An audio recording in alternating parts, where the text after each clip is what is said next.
Today has been a challenging day for me as an artist. I have felt like overwhelmed, just like not sure of a lot of things. People rejecting me, saying like, okay, no, we can't afford that, or no, we've changed our minds, or last minute we want this, and now we want, Start at the top. What's going on? I wrote this song and I'm really excited about it, which we talked about this morning. And I want to give it the space and the planning that it deserves, because I think it's a really beautiful piece of work. I also am worried that I'm going to get caught in the cycle from last year where it's like, you need to wait, and then you need to wait, and then nothing gets released. It's my dishwasher that you might hear in the background that's emptying water. I'm really trying my best to not collapse the past with the present, but it's also really hard for me because like I've been done wrong by so many people, and people that like looked me in the eyes and said like, I got your back, I believe in you. And I'm feeling like my trust is still, it's hard. Yeah. Yeah. It's like, I'm finding it difficult. Yeah. Well, I'm here with you. Yeah, thank you. Let's not give ourselves anxiety by worrying about things that aren't real. You're letting previous experiences, sometimes it's okay to let previous experiences dictate how you move. Those previous experiences aren't necessarily based on other people. It's based on you and your perception of other people, who you chose to trust. And we're going to say that you've matured and you're ever maturing. So your selection process is a little bit different. Okay, let's worry about the things that we can control. You're excited. You have a song. You want to release it. You don't want to get caught into a cycle of not releasing music that you had last year. That brings up a question. Do you still have the material from last year that you didn't release? I do. Is there any opposition to starting with that music? There is, yeah. Okay, what's the opposition there? I gave my word to a lawyer firm that I wouldn't do that. That you wouldn't release the music? Okay. How many songs do you have that are ready to go right now? There are no songs. I'm trying so hard not to get into story and just like stick with you and answer the question. There are no songs ready to go right now. Outside of the one that you just did? Yeah, and even that one's not ready to go right now. It's still in like mixing stage. Yeah, so I would hold off on it. Build yourself a tentative roadmap. We can build out a map that says like, these are the things that I will check off of my list before releasing music. The faster I get these things done, and I get to reward myself by releasing this thing. And probably putting like some kind of date on it. Do I have enough time to put it into the system where it's received by Spotify curators? You gotta at least do 6 weeks for that. How do I most effectively tease it?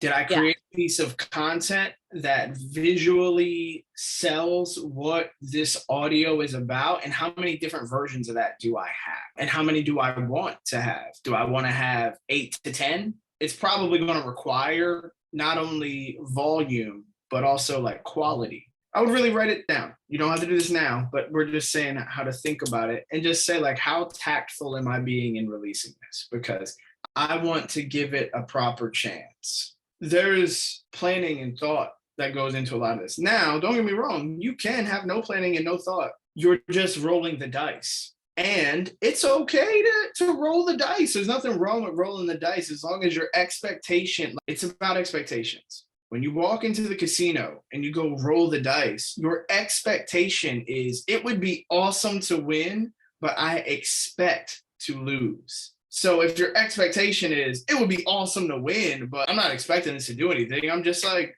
putting it out because that's what I want to do. I don't want to plan. I don't care about planning. I just want to put it out. You can do that too, as long as the expectation meets, because then you won't have disappointment. I definitely feel like there's an expectation there. I like let someone listen to the demo the other night at my show, and their reaction was so positive. And he was like, you need to get this song out. The moment this demo's done, you need to be teasing this on TikTok. You need to get this out immediately. Wow. What qualifies this person's opinion to be valid? Are they LA Reid?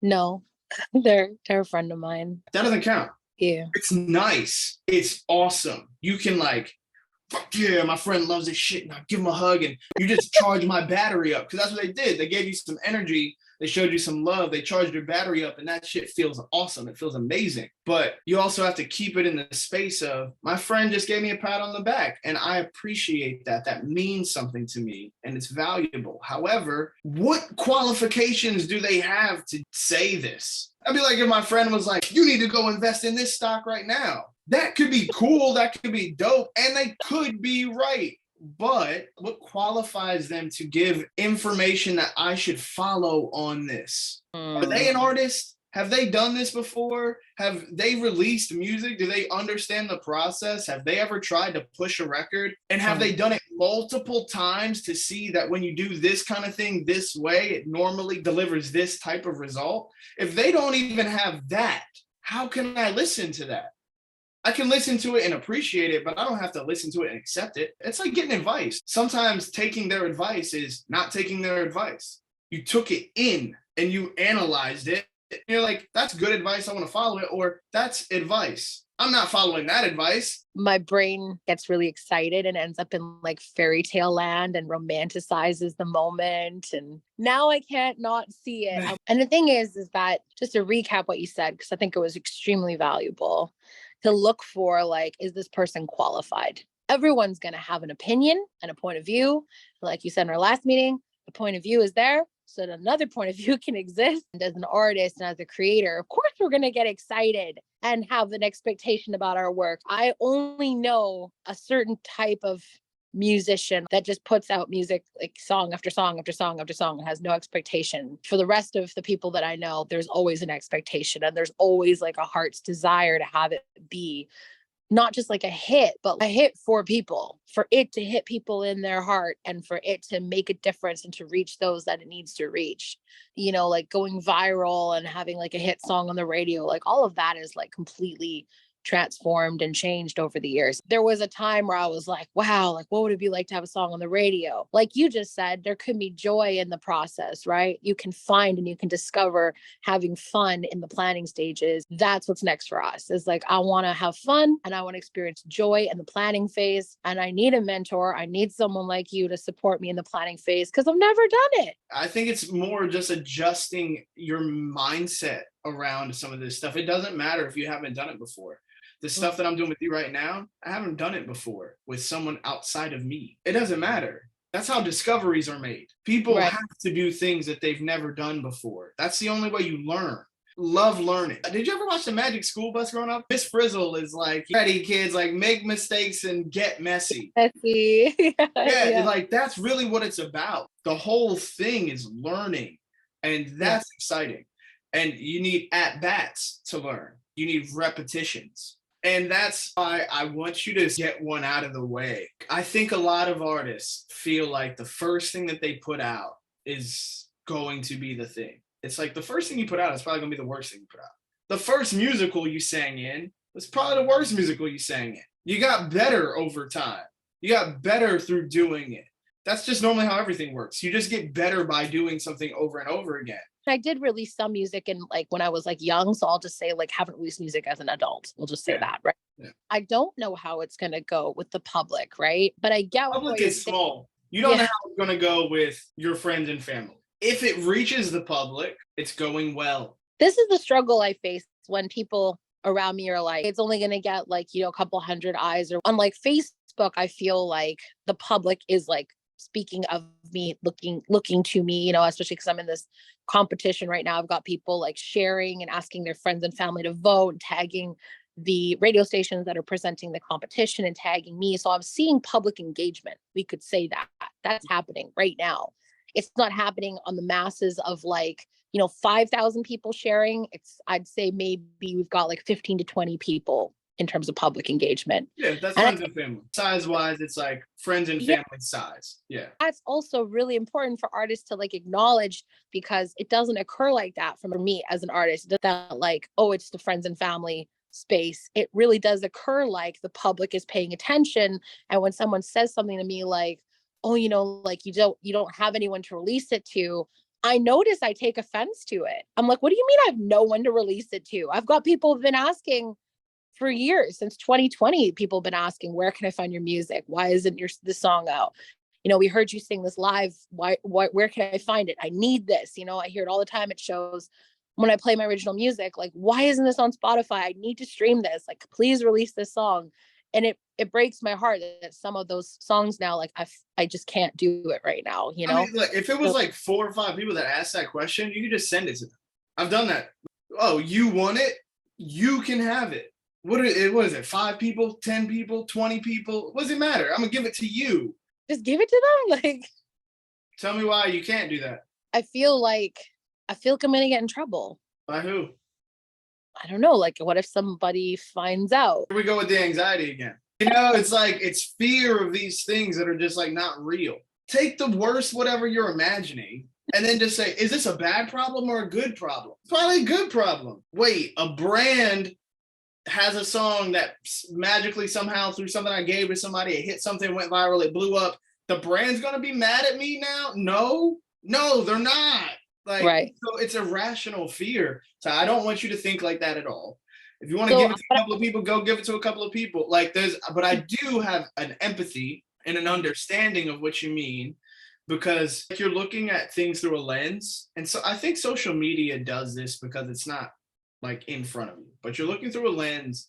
For lack of a better word, it induces delusions of grandeur. So it makes it feel like it is more magnified than it actually is. So if you're like, the world is watching me, it's like, no, 15 or 20 people are watching consistently. Even if 150 people are watching, there's 150 people times 100 million that are just following one person on that same platform's account. It's not that serious. It's really more of getting over that hurdle so that you can start to be free. Because right now you're in like a mental prison of anxious and fear and worry and every word that could come out of my mouth that's potentially negative or limiting. And I'm like, let's get that shit out of the way so that we can be liberated and free and confident and bold and, like really express ourselves in a way that's honest and true and serves the people who actually are watching us. 10,000 becomes 10,000 because it started at 10, and 10 people need to feel something. They need to feel like they're being paid attention to. You got music and you're not ready to put it out, but you got 10 people who are just like diehard fans. Don't you think that they would be even more diehard fans if they had an exclusive early release to something that's not even out yet? And then if it does go out or whatever, they're able to say like, well, look, I had the original, it was sent to me personally, blah, blah, blah. You know what I mean? There's only positives to that way of thinking. There's only possibility through that way of thinking, not like lack of possibility. Yeah. So I can just give them my songs. Now, I guess the stuff that I told the lawyers that I wouldn't publicly release, that content, I shouldn't. Probably not. I'm going to make the call right now. I'm not going to rush this. I'm going to give this song the attention it deserves. What you said in the beginning was really brilliant. It's like, send it to some people who are qualified to. And get the true information. If you just leave it open to someone to tell you whether they like the song or not, they're not going to give you the information that you can use. You might want certain information like, did you like the song? Yes or no? Rate it 1 out of 10. What did you like about it? Did you value the production or did you value the songwriting? Was the melody? Was the chorus memorable? So get the real information behind why someone is moved by your song. Much better than just getting general information like, yeah, I liked your song, it was good. The song in the car, would you listen to the song in the shower, going on a run? How does all this rank up? Even if it's only 10 people, but like, out of 10, where does all of this average? Good, I like that. See, it's interesting, like that's part of the process and it strikes me as fun and enjoyable. The thing that I always need to put in is like, okay, there's a great idea, but then focus the idea. I was like, let's just ask questions, or like, let's put a little more focus on it. Let's ask designated questions to get like specific answers. And I wouldn't have thought of that. So thank you. If you have a song and 10 out of 10 people say that they would listen to it while they're in the gym, then immediately you say, okay, let me figure out who does gym and fitness playlists. I love your fitness videos. Your fitness videos are amazing. They're awesome. You always have such upbeat music. I wrote this song and it made me think of you. And I think it would be amazing if you just happen to use this song in your next workout video, blah, blah, blah, blah. Fitness studios and being like, hey, like, do you guys make your own playlists or whatever for the workouts, for Zumba, for Ramba or whatever it's called, or Pilates, whatever, you know, and get your song put into those things. So that now it's like integrated into a cultural thing. That's what that kind of information can help you like target and figure out. That's really good. The other thing too is someone says they want to take 50% of production or points. And he was like, yeah, like 50-50 split. Is that like common? 50-50 split is how I do everything. He says I keep like 100% for the songwriting, like in terms of the lyrics, because I wrote the lyrics. He didn't write any lyrics. Okay. But he's in a 50-50 split. So curious, like, how does that work then? Let's say we got paid like $100. Does that mean I make 50 and he makes 50 of the whole song? BMI does it like 100. So the BMI writes it out like it's 100% on the publishing side. It's 100% on the songwriting side. And so if you do a 50-50 split and there's two writers, one of the Angie Faith would get 50%, producer would get 50%. And then there's the publishing, they get 100%. And all together, that makes 200%. If you're on ASCAP, what they'll say is the whole song is 100%. There's 50% over here, that's publishing. There's 50% over here, this is the song. You split this in half, you get 25, and then publishing is 50. That makes 100%. Getting a clear understanding of what the different types of royalties are, how you earn from each one, what companies and organizations you need to be registered with to collect from each. That's important. And if you don't know that, then we'll set up some time to figure that out before you actually go release something. So when he says 50-50, like that's standard, and I just need to give that to him. What did he do? He produced the track. Yeah. Did you pay him? Yeah, I did pay him. Then you shouldn't split it. If you paid him, it should be deemed a work for hire. But if you have not given him a work for hire form and he has not signed it, this wasn't clearly expressed. So it's important to clearly express all intentions before ever entering the space of creating the art. You want to do all this stuff in advance. And the best way to do it is typically in an email. It's like, hey, I'm going to be coming to your studio tomorrow just to make sure, like, we're going to do a work for hire or whatever, just like whatever the stipulations are, just send it an email and then just tell them to confirm back, yes. Get to the studio, just before we start anything, can you confirm that email?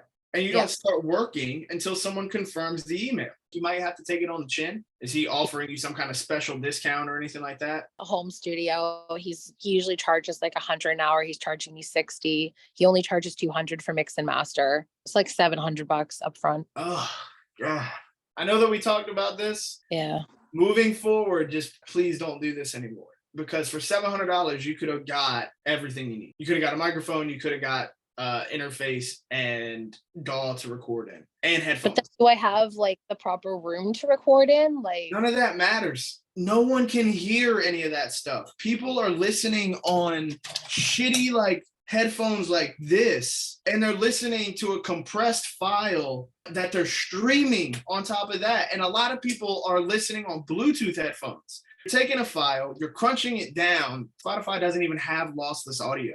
So they're listening to a crap audio file there. Then it's got to transfer through Bluetooth crap and get into your crap headphone. No one is going to hear it. Most people have no idea sonically what the differences are. Again, this anxiety, you're worried about things that like don't exist. This is like in your imagination, you think that it matters, but it doesn't matter. When you listen to a record, and I don't care who sung on it, are you like, I know what microphone they sung on? I know what kind of room they were sitting in? No. No one knows. So basically, if I had done the vocals and guitar at home, I could have sent him the stems. Then he could do the mixing and like whatever he charges for mixing and mastering, 200 instead of 7. Yeah, and then you would get this, and then I would ask for the session file back, open it up and see exactly what he did, and then just buy the plugins that he used, and now you have that. If I were going to even go through that process, I would go to a real legitimate recording studio with a seasoned professional engineer and have them do it, so that way you could take their vocal chains and you can take their stuff and now you have it, it's yours, and you never need to go back to them again if you don't want to. If I'm speaking like with some energy, it's because I don't want to see you go down this path of just spending money. If you spend $700, it's like, shit, is there a way for you to get back that $700 off of the music? It's hard. Right. So I don't want it to cost much of anything to put music out. And I want you to be able to experiment and play. And also on top of that is there's an ideology. I don't like when I see people cannibalize each other when they're virtually at the same level. You can't be a producer who has like no qualifications actually, and like no real track record of anything or no proven history of success or not like nothing really, and then charge an artist who equally doesn't have those things either. That's two people at the same level eating each other alive. That's not right. You guys need to work together, not charge each other anything, split everything 50-50, try to divvy like so that way you guys can create as much stuff as possible so that you can level yourselves up together. Yeah. This isn't leveling up together. This is you paying for a service from somebody you could have just paid for that same service for that was way better. You could get like Chris Brown's engineer for the same price. Sometimes he has off time or free time or it's a down season or he just worked on 5 records back to back and now he just wants to do something for fun. And you get that same guy to do the same thing. There are buyers and there are sellers in this world. And I'm not knocking anybody for being a hustler and being a seller. But you also have to figure out who you sell to. And that's when you said you're like basically cannibalizing other artists who are at your level. In the situation you're in right now, again, I would try to work for hire. If you can't, take it on the chin. You know, going forward, like the splits have to be determined before the writing. So frustrating because like I know this and yet I don't do it. It's like, what? I can hit my head against my board here. But anxiety. Like, it's fear. You don't want to deal with the conflict. You don't want to deal with somebody saying that going to work. And that to me is like, that's the amateur. Probably have to take it on the chin, do 50-50.